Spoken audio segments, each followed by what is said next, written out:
جب تو مرض میں مبتلا ہوتا ہے تو اپنے گناہوں کی معافی مانگتا ہے، یہ اس بات کا ثبوت ہے کہ تیری بیماری نے تجھے غفلت سے جگا دیا ہے۔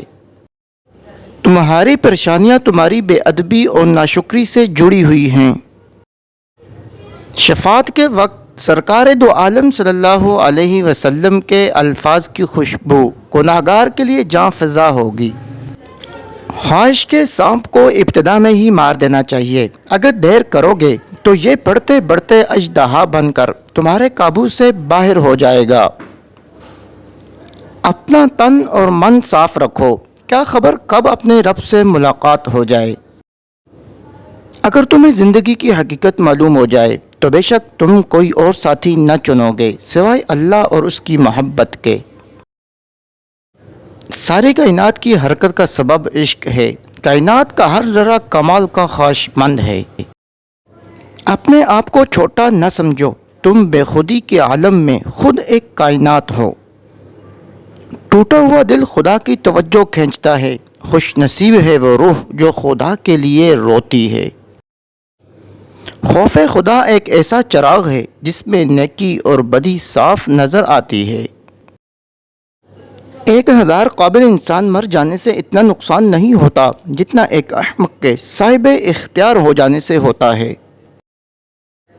جو کہتے ہیں کہ مجھے زندگی میں ملا ہی کیا ہے، تو وہ لوگ بولنے سے پہلے یہ ضرور سوچ لیا کریں کہ آپ جیسی زندگی جینے کے لیے لوگ ترستے ہیں۔ حرص تجھے اندھا کر کے محروم کرتی ہے اور ابلیس تجھے حرص میں مبتلا کر کے اپنی طرح مردود کرتا ہے۔ مولانا رومی سے کسی نے پوچھا زہر کیا ہے، تو آپ نے فرمایا ہر وہ چیز جو ہماری ضرورت سے زیادہ ہو زہر ہے، جیسے قوت، اقتدار، دولت، بھوک، لالچ، محبت اور نفرت۔ کسی بھی چیز سے پریشان ہونے کی ضرورت نہیں ہے اے میرے دل، نہ تو یہ درد ہمیشہ رہنے والا ہے اور نہ ہی یہ زندگی۔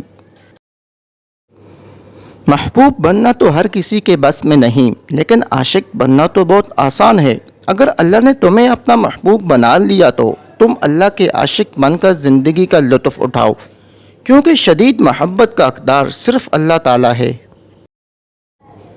ہر اگنے والی چیز یہ بتاتی ہے کہ انسان جو بیجتا ہے وہ کاٹتا ہے۔ اے میرے دوست، اگر تم سمجھدار ہو، محبت کے سوا کچھ نہ بیجو۔ اپنی آواز کے بجائے اپنے دلائل کو بلند کیجیے۔ پھول بادل کے گرجنے سے نہیں، برسنے سے اگتے ہیں۔